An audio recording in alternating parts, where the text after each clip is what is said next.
class, this is Linda. I thought I would stop for a minute and give you a little overview of what you're going to be doing in week 3. We have our first summative assignment that you will complete and submit in week 3, and I'd like to go over that with you.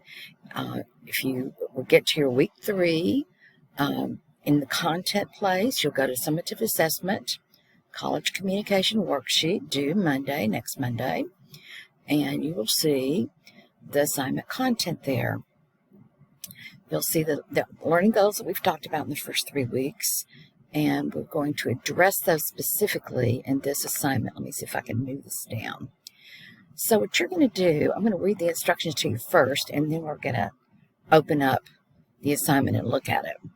You're going to complete each section of the worksheet, and I'm going to show that to you in a minute. Once you've completed it, I want you to proofread and spell check your work carefully. If you're in Microsoft Word or most word processing programs and you see red underlining, that means, something's wrong. You probably have a misspelled word, or you've run 2 words together, or you've not spaced after your punctuation. So be sure and do that before you submit. Before you submit your assignment, right here, do a save as with your first name and the week number. Example, Linda 1. That's all you need to do. That helps me locate and make sure that I'm addressing the correct person, helps you save the right file and know that you're downloading the correct file.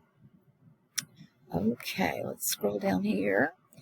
You're going to proof and spell check your work. I've already told you that. You're going to submit your assignment by uploading your completed worksheet, and you're going to upload the one that has your name on it. It must be submitted as a Microsoft Word document. You can type your answers directly into the worksheet, which you'll see in a minute. Once you submit your file, check by opening to make sure you submitted the correct file.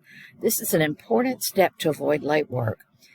Every single week, students submit blank files because they haven't named their file, or they submit an old file or one from a different week, and then when they turn their work in, the correct work, if I can get a hold of them, then their work is late. If you have any trouble submitting, contact technical support. They're open to 1 a.m. Phoenix time, I believe 7 days a week, and they can help you with that. If you're unsure how to submit your assignment, there is a tutorial for you to watch. You're going to be looking at these resources in your assignment, so you're going to be able to look back on this. Okay, let's go open that assignment. Go to where it says worksheet, click, and download the original file.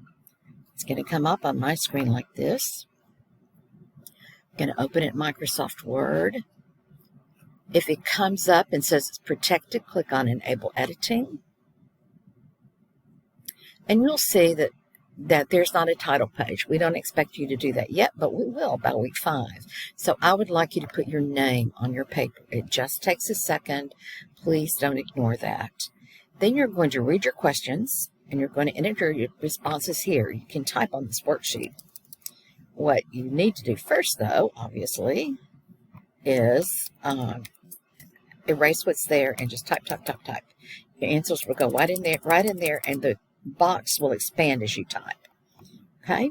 So the first one's going to talk about what happens when you're working on an assignment and it's late. The second one's going to be having you explore the writing process, which we talked about in week 3, or we will talk about in week 3, sorry. And then academic integrity, and this is very important, so be sure that you pay close attention when you're reading these tutorials on plagiarism, the academic integrity code, and the guide for plagiarism. And then you're going to answer that last question here.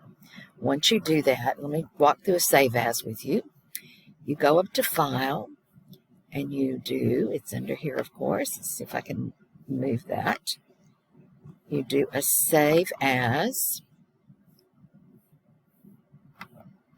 and you're going to choose what folder you're going to put it in. I would have a folder for every class if I were you, and in mine I have my GNUOP folder, and I'm going to change this to Linda 1. And then I'm going to save it.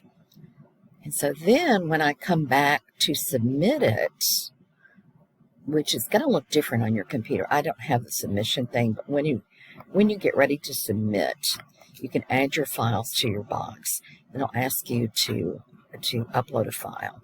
And so you're going to go to that folder, and you're going to choose the one with your name and link 1. That is so that you know you get the right file. You're going to download it, and to your file setting, to your content area, and then you're going to open it and check it and make sure you downloaded the correct one, okay? So that is basically what you're going to do. I hope this is helpful. I would suggest you look at it again right before you start your assignment. Have a great day. Thanks.